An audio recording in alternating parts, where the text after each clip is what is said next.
नमस्कार मित्रांनो, YP academy या यूट्यूब चॅनलमध्ये आपलं स्वागत आहे। मित्रांनो, आज आपण बघूया टार्गेट पोलीस भरती 2021 अतिसंभाव्य टेस्ट सिरीज बॅच क्रमांक 6 यामधली जी का प्रश्नपत्रिका क्रमांक 10 आहे याचे आन्सर की स्पष्टीकरणासह या व्हिडिओच्या माध्यमातून घेऊया।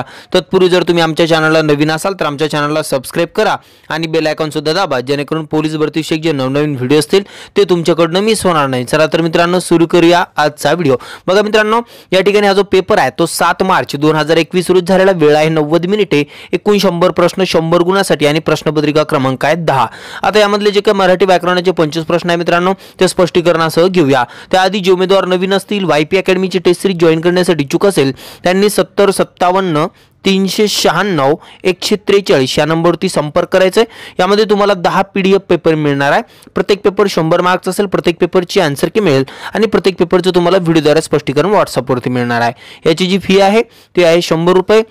हे फी तुम्हाला फोन पे किंवा गूगल पे द्वारे या नंबरवरती पे करायचे आहे आणि पेमेंट केल्याचा स्क्रीनशॉट प्लस तुमचं नाव आणि जिल्हा याच नंबरवरती WhatsAppला पाठवायचं आहे। तुम्हाला टेस्ट सिरीज मध्ये जॉइन केले जाईल। बघूया या ठिकाणी पहिला प्रश्न, मुलांनी आई वडिलांची आज्ञा पाळावी या वाक्याचा प्रकार ओळखा। आता मी बऱ्याचदा अशा प्रकारचे ज्यावेळेस प्रश्न आले तुम्हाला बऱ्याचदा काही ट्रिक सांगत असतो, त्या ट्रिक या ठिकाणी तुम्ही कन्फर्म करून घेत चला। काय, मुलांनी आई वडिलांची आज्ञा पाळावी, वाक्य या ठिकाणी क्रियापद जे आहे त्याला काय प्रत्यय लागला, वी प्रत्यय लागलाय। काय प्रत्यय लागला, वी प्रत्यय। एखाद्या क्रियापदाला वी, वा, वी, वे हे जर प्रत्यय लागत असेल, कोणते, वा, वी, वे हे जर प्रत्यय लागत असेल तर शक्यतो 99.99% हे वाक्य कोणतं असतं, तर हे वाक्य असतं विद्यार्थी वाक्य।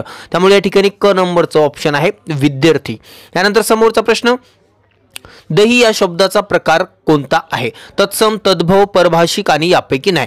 तर दही हा जो शब्द आहे मित्रांनो तो संस्कृत मधून मराठीत येताना त्यामध्ये बदल झालेला आहे, त्यामुळे तो तद्भव शब्द असणार आहे, जे की या ठिकाणी ब नंबरचं ऑप्शन तद्भव याचं करेक्ट आन्सर असेल। आणि संस्कृत मधून मराठीत येताना त्यामध्ये कोणताही बदल होत नाही, त्याला काय म्हणतात, त्याला म्हणतात तत्सम शब्द। जसं की घर हा जो शब्द आलेला आहे, गृह, गृह हा जो शब्द आहे तो जशाच तसा आपण मराठीत घेतलेला आहे, आपण गृह सुद्धा म्हणतो याला, तर हा काय झाला मग, हा या ठिकाणी तत्सम शब्द असणार आहे, परंतु दही हा शब्द तद्भव असणार आहे। यानंतर आणि हे कोणते अव्यय आहे, विकल्पबोधक, परिणामबोधक, संकेतबोधक आणि समुच्चयबोधक। तर आणि हा जो या ठिकाणी अव्यय आहे मित्रांनो तो काय आहे, तर तो आहे समुच्चयबोधक अभियान्वी अव्यय। समुच्चयबोधक मध्ये काय येतात, आणि त्यानंतर व हे दोन वाक्य जोडण्यासाठी किंवा दोन शब्द जे आहेत ते शब्द या ठिकाणी फोड करत असताना, जसं की राम लक्ष्मण, राम आणि लक्ष्मण, बहीण भाऊ, बहीण व भाऊ, अशा पद्धतीने जे व आणि हे शब्द येतात ते कशामध्ये येतात, समुच्चयबोधक मध्ये। यानंतर समोरचा प्रश्न, रामकृष्ण हा शब्द कोणत्या समासाचे उदाहरण आहे, अव्ययभाव, तत्पुरुष, द्वंद्व आणि बहुव्रीही। तर रामकृष्ण याची फोड कशी होईल मग, सॉरी या ठिकाणी राम आणि कृष्ण काय होणार आहे, फोड याची राम आणि कृष्ण म्हणजे कोणता समास असणार आहे मग, इतरेतर काय असणार आहे, इतरेतर द्वंद्व समास असणार आहे। ऑप्शन मध्ये बघायचं आहे द्वंद्व समास, या ठिकाणी क नंबरचा जो ऑप्शन आहे द्वंद्व समास याचं काय असेल मग करेक्ट आन्सर असेल। यानंतर समोरचा प्रश्न बघूया, अथवा किंवा ही उभयान्वयी अव्यय काय सुचवितात। आत्ताच आपण बघितलंय आणि व ही जी उभयान्वयी अव्यय आहे ती काय सुचवतात, तर ती सुचवतात समुच्चयबोधक। काय सुचवतात, समुच्चयबोधक। आणि किंवा आणि अथवा या दोन्ही, हे जे दोन्ही उभयान्वयी अव्यय ते काय सुचवितात मग, विकल्प सुचवितात, हे किंवा ते। तर या ठिकाणी काय असणार आहे मग, विकल्पबोधक उभयान्वयी अव्यय, जे की या ठिकाणी अ नंबरचं ऑप्शन करेक्ट आहे। मित्रांनो, पोलीस भरतीची तयारी करताय त्यासाठी सराव करणं अत्यंत गरजेचं आहे। त्यासाठी एक छान पुस्तक आहे, पोलीस भरती 491 प्रश्नपत्रिका संच, ज्यामध्ये तुमचा जवळपास 16,185 जे प्रश्न आहेत मित्रांनो त्याचा सराव होणार आहे। आता याची काही मुख्य वैशिष्ट्य आहे, ते मुख्य वैशिष्ट्य बघूया। यामध्ये एकत्रित 491 प्रश्नपत्रिका या पुस्तकामध्ये तुम्हाला समाविष्ट असणार आहे। त्याचबरोबर 2018 मध्ये जे काही 42 प्रश्नपत्रिका झालेल्या आहेत त्या सर्व प्रश्नपत्रिकेचे अंकगणित असेल आणि बुद्धिमत्ता असेल त्याची स्पष्टीकरणासह उत्तरे तुम्हाला यामध्ये देण्यात आलेले आहे। त्यानंतर महत्त्वाचे आकर्षण काय असणार आहे पुस्तकाचं, तर घटकांनी आहे, यामध्ये तुम्हाला जे काही बुद्धिमत्ता असेल, अंकगणित असेल, मराठी व्याकरण असेल आणि सामान्य ज्ञान असेल याचे घटकांनी आहे प्रश्न दिलेले आहे। त्यानंतर त्याचं विश्लेषण हे त्याच ठिकाणी दिलेलं आहे, म्हणजे अत्यंत सोप्या पद्धतीने यामधले जेवढेही प्रश्न आहेत त्या शंका आहे तुम्हाला ह्या पुस्तकामध्येच क्लिअर होणार आहे। यानंतर काही महत्त्वाची जी वैशिष्ट्ये आणखी 824 जे पेजेस आहेत आहे या पुस्तकाची 824 पेजेस असणार आहे आणि किंमत फक्त 260 रुपये असणार आहे, म्हणजे जी काही सर्वसामान्यांना परवडणारी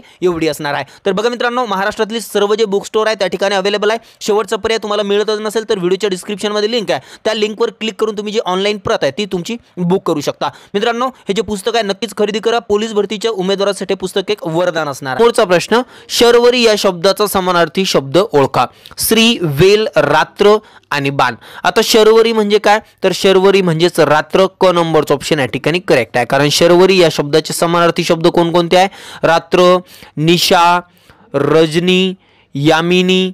हे काय आहेत, हे रात्र या शब्दाचे समानार्थी शब्द आहेत. हे सुद्धा परीक्षेत बऱ्याचदा विचारले जातात. हे सुद्धा शब्द जे काय आहेत ते नोट डाऊन करून ठेवत चला. यानंतर समोरचा प्रश्न बघूया, खालीलपैकी कोणता शब्द धातू साधित नव्हे. आता धातू साधित काय हे सर्वप्रथम आपल्याला माहिती असणं गरजेचं आहे. आता धातू साधित म्हणजे काय, जो क्रियापदामधील मूळ धातू असतो, काय असतो, मूळ धातू, आणि त्या मूळ धातूला जर प्रत्यय लागला आणि तो प्रत्यय लागून सुद्धा वाक्याचा अर्थ त्यापासून पूर्ण होत नसेल त्याला काय म्हणतात, त्याला म्हणतात धातू साधित. काय म्हणतात त्याला, धातू साधित. किंवा मग त्याला दुसरंही नाव आहे कृदंत. काय म्हणतात त्याला, कृदंत. तर या ठिकाणी आपल्याला कृदंत किंवा धातू साधित नाही असं ओळखायचं आहे. हसमुख धातू साधित आहे, हसताना धातू साधित आहे, हसरा धातू साधित आहे, हस धातू साधित नाही. हस काय, मूळ धातू आहे. मूळ धातूला या ठिकाणी प्रत्यय लागला का, नाही लागला, म्हणजे हा मूळ धातू आहे, म्हणजे हा धातू साधित नाही आहे. त्यामुळे डी नंबरचं ऑप्शन या ठिकाणी हस याचं करेक्ट आन्सर असेल. यानंतर मीठ भाकर या शब्दाचा विग्रह असा आहे. मीठ किंवा भाकरी, मीठ घालून केलेली भाकरी, मीठ भाकर व तत्सम पदार्थ आणि यापैकी नाही. तर मीठ भाकर म्हणजेच याचा जो विग्रह असणार आहे तो असणार आहे मीठ भाकर व तत्सम पदार्थ. अशा पद्धतीने यावरती प्रश्न विचारला जाऊ शकतो. किंवा मग दुसरा एक प्रकार आहे प्रश्न विचारण्याचा, मीठ भाकर हा कोणत्या प्रकारचा समास आहे, किंवा हा जो शब्द आहे तो कोणत्या प्रकारचा आहे. तर हा काय, मग समाहार द्वंद्व समासाचं हे उदाहरण आहे. काय, समाहार द्वंद्व समासाचं हे काय उदाहरण आहे. तर समाहार द्वंद्व समासामध्ये मीठ भाकर म्हणजेच मीठ भाकर व इतर तत्सम वस्तू. त्याच पद्धतीने त्यामध्ये काही उदाहरणं घ्यायची ठरली तर बाजार, हाट, चहा पाणी, भाजीपाला हे सुद्धा समाहार द्वंद्व समासाचे उदाहरणं आहेत. यानंतर समोरचा प्रश्न, उपसर्ग साधित शब्द निवडा. उशीर, ऐरण, ऐनवेळ, वेळेवर. तर ऐनवेळ हा काय असणार आहे, उपसर्ग साधित शब्द असणार आहे, जो की क नंबरचा ऑप्शन ऐनवेळ या ठिकाणी करेक्ट आन्सर असेल. यानंतर समोरचा प्रश्न बघूया, शब्द छल या संधीची फोड करा. तर शब्द छल या संधीची फोड कशी होणार आहे, शब्द प्लस छल हे काय होणार आहे, या संधीची फोड होणार आहे. ऑप्शन मध्ये बघायचंय अ नंबरचं जे ऑप्शन आहे शब्द छल याचं काय असेल, मग करेक्ट आन्सर असेल. यानंतर समोरचा प्रश्न बघूया, उद्गार आणि उद्गारवाचक चिन्ह दिलेलं आहे कोणत्या गोष्टीचा निर्देश करते, भावना, वर्णन, कृती आणि प्रश्न. तर आपण उद्गारवाचक चिन्ह किंवा उद्गारवाचक चिन्ह केव्हा वापरतो, ज्यावेळेस आपल्या ज्या भावना आहे त्या अचानकपणे आपण बाहेर येतात आपल्या भावना, त्यावेळेस आपण उद्गारवाचक जो चिन्ह आहे तो या ठिकाणी वापरत असतो. त्यामुळे अ नंबरचं ऑप्शन भावना याचं काय असेल, मग करेक्ट आन्सर असेल. यानंतर समोरचा प्रश्न, मराठीत लिंगानुसार बदलणारी सर्वनामे किती. ऑप्शन आहे 2, 4, 3 आणि 5. तर मराठीत लिंगानुसार बदलणारी सर्वनामे किती आहे, 3 आहेत. किती आहेत, 3 आहेत. कोणती, तो, ती, ते लिंगानुसार बदलतात. त्यानंतर हा, ही आणि हे सुद्धा लिंगानुसार बदलतात. आणि तिसरं काय, जो, जी, जे हे काय लिंगानुसार बदलतात. हा सुद्धा मुद्दा या ठिकाणी क्लिअर करून घ्या. मराठीत लिंगानुसार बदलणारी सर्वनामे 3. त्यानंतर वचनानुसार बदलणारी सर्वनामे किती आहे मराठीमध्ये, 5 आहेत. काय वचन भेदानुसार बदलणारी 5 आहेत. आता मराठीत सर्वनामाचे किती प्रकार आहेत, सर्वनामाचे प्रकार मराठीमध्ये किती आहेत, तर 6 आहेत. आणि एकूण सर्वनाम जर विचारलं तर एकूण सर्वनाम किती आहेत, मग तर एकूण सर्वनाम आहेत 9. एवढे लक्षात ठेवा. सर्वनामाचे प्रकार 6, एकूण सर्वनाम 9, लिंगानुसार बदलणारी 3 आणि वचन भेदानुसार बदलणारी 6. हे सर्व मुद्दे नोट डाऊन करून ठेवा. हे प्रत्येक वेळा हे जे प्रश्न आहे हे 4ही घटकावरती प्रश्न विचारलेले आहेत. यानंतर समोरचा जो प्रश्न आहे तो बघूया, तो आला या वाक्यातील उद्देश विस्तार ओळखा. आता या ठिकाणी कर्ता जो असतो, उद्देश म्हणजे काय कर्ता. आता उद्देश विस्तार म्हणजे काय, कर्त्याविषयी अधिक माहिती सांगणारा जो शब्द असतो आणि कर्ते आधी असतो त्याला काय म्हटलं जातं, उद्देश विस्तार. तर या ठिकाणी उद्देश विस्तार एका वाक्यामध्ये नाहीये, म्हणजेच या ठिकाणी डी नंबरचं ऑप्शन यापैकी नाही याचं काय असेल, मग करेक्ट आन्सर असेल. यानंतर समोरचा प्रश्न बघूया, अभ्यस्त शब्द ओळखा. आता अभ्यस्त शब्द काय, एकच शब्द पुन्हा पुन्हा रिपीट होणे, पुन्हा वारंवार रिपीट होणे त्याला काय म्हटलं जातं, त्याला म्हटलं जातं अभ्यस्त शब्द. बारीक सारीक, आता बघा बारीक आणि सारीक हा जो शब्द आहे या ठिकाणी बारीक हा शब्द रिपीट झालेला आहे आणि त्यासारखाच त्याचा जोडीदार त्यासोबत आलेला आहे. बारीक सारीक आपण कसं म्हणतो आपल्या साधारण भाषेत घरबीर अशा प्रकारचे जे शब्द असतात, बारीक सारीक, त्यानंतर हळूहळू, हे जे शब्द आहे हे काय आहे, मग हे आहेत अभ्यस्त शब्द. आणि याला बारीक सारीकला काय म्हटलं जातं, अंशाभ्यस्त.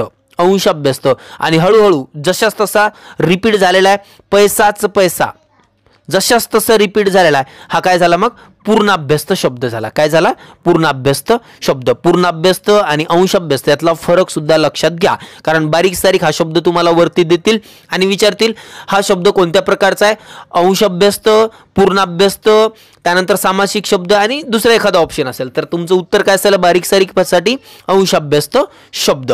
यानंतर समोरचा प्रश्न, चपला या शब्दाचा समानार्थी शब्द ओळखा. जलद, कसर, पत आणि यापैकी नाही. तर चपला या शब्दाचा समानार्थी शब्द आहे वीज. काय, वीज. विजेला आपण काय म्हणतो, चपलाचा समानार्थी शब्द काय, मग वीज आहे. त्यामुळे या ठिकाणी याचं उत्तर काय असणार आहे, यापैकी नाही. डी नंबरचं ऑप्शन याचं करेक्ट आन्सर आहे, कारण चपला या शब्दाचे समानार्थी शब्द आहे वीज. त्यानंतर सौदामिनी हे शब्द जे आहे ते चपला या शब्दाचे समानार्थी शब्द आहेत. यानंतर समोरचा प्रश्न, तू सावकाश चालतोस या वाक्यातील प्रयोग ओळखा. बऱ्याचदा विचारलेला हा प्रश्न आहे, तू सावकाश चालतोस. तर या वाक्यातील प्रयोग ओळखायचा, तर या वाक्यामध्ये प्रयोग असणार आहे कर्तरी प्रयोग. या ठिकाणी अ नंबरचं ऑप्शन याचं करेक्ट आन्सर आहे.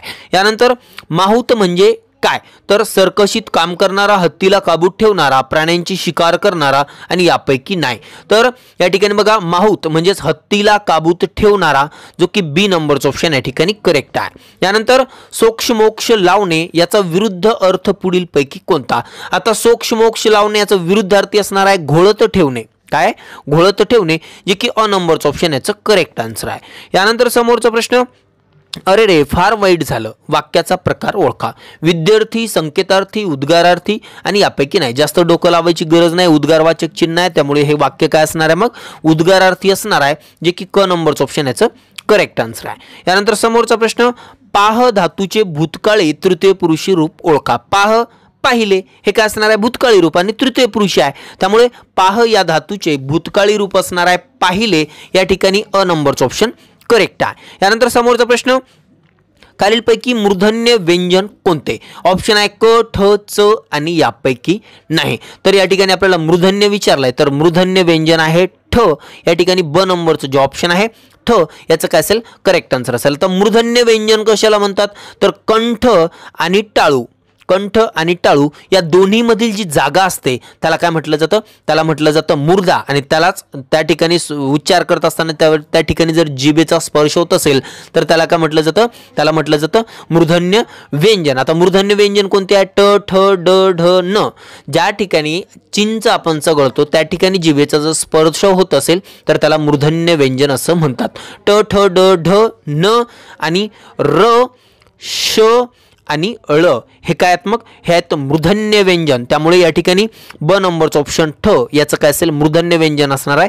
या ठिकाणी बी नंबर ऑप्शन करेक्ट आहे. त्याचबरोबर क हा जो वर्ण आहे, तर मग हा क वर्ण काय, तर क वर्ण आहे कंठ्य वर्ण. हाही प्रश्न विचारला जातो. च, च काय, मग तालव्य वर्ण आहे. काय, तालव्य किंवा मग दंत तालव्य, या दोन्हीपैकी कोणतंही जरी ऑप्शन असेल तरी हे करेक्ट असणार आहे. च तालव्यही आहे आणि दंत तालव्य सुद्धा आहे. यानंतर समोरचा प्रश्न बघूया, खालीलपैकी कोणत्या शब्दातील अंत्यस्वर पूर्ण उच्चारला जातो. अंत्यस्वर म्हणजेच या ठिकाणी बघा आपण धन, वार, गृह आणि यापैकी नाही.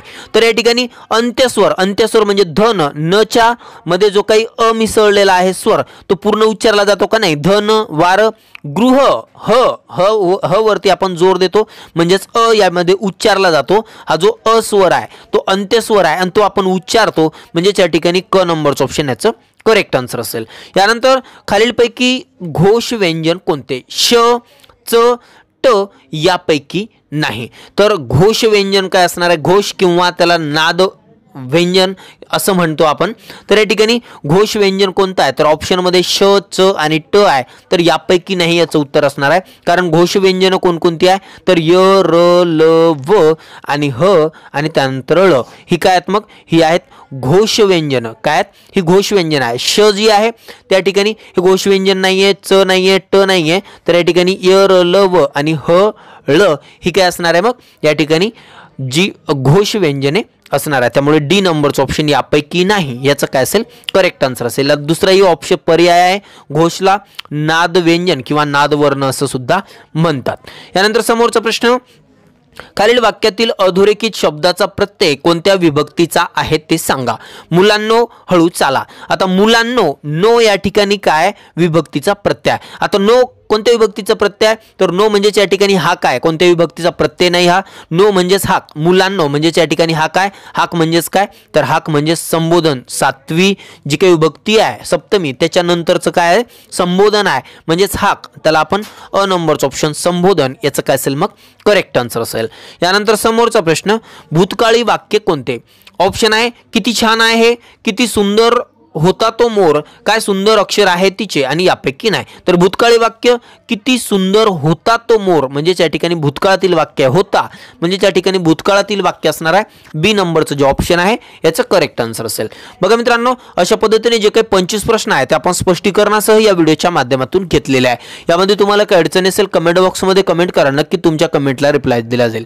यानंतर जे उमेदवार नवीन असतील टेस्ट सिरीज जॉईन करण्यासाठी इच्छुक असेल त्यांनी 7057 396 143 या नंबरवरती संपर्क करायचा आहे. यामध्ये तुम्हाला 10 PDF पेपर मिळणार आहे. प्रत्येक पेपर 100 मार्कचा असेल. प्रत्येक पेपरची आन्सर की मिळेल आणि प्रत्येक पेपरचं व्हिडिओद्वारे स्पष्टीकरण व्हॉट्सअपवरती मिळणार आहे. याची जी फी आहे ती आहे 100 रुपये. ही फी तुम्हाला फोनपे किंवा गुगल पे द्वारे या नंबरवरती पे करायची आहे आणि पेमेंट केल्याचा स्क्रीनशॉट प्लस तुमचं नाव आणि जिल्हा याच नंबरवरती व्हॉट्सअपला पाठवायचं आहे. तुम्हाला टेस्ट सिरीजमध्ये जॉईन केले जाईल. बघा मित्रांनो, अशा पद्धतीने आजचा व्हिडिओ होता. व्हिडिओ आवडला असेल व्हिडिओला लाईक कमेंट शेअर करा आणि असेच नवनवीन व्हिडिओ पाहण्यासाठी आमच्या YouTube चॅनलला सबस्क्राईब करा. धन्यवाद.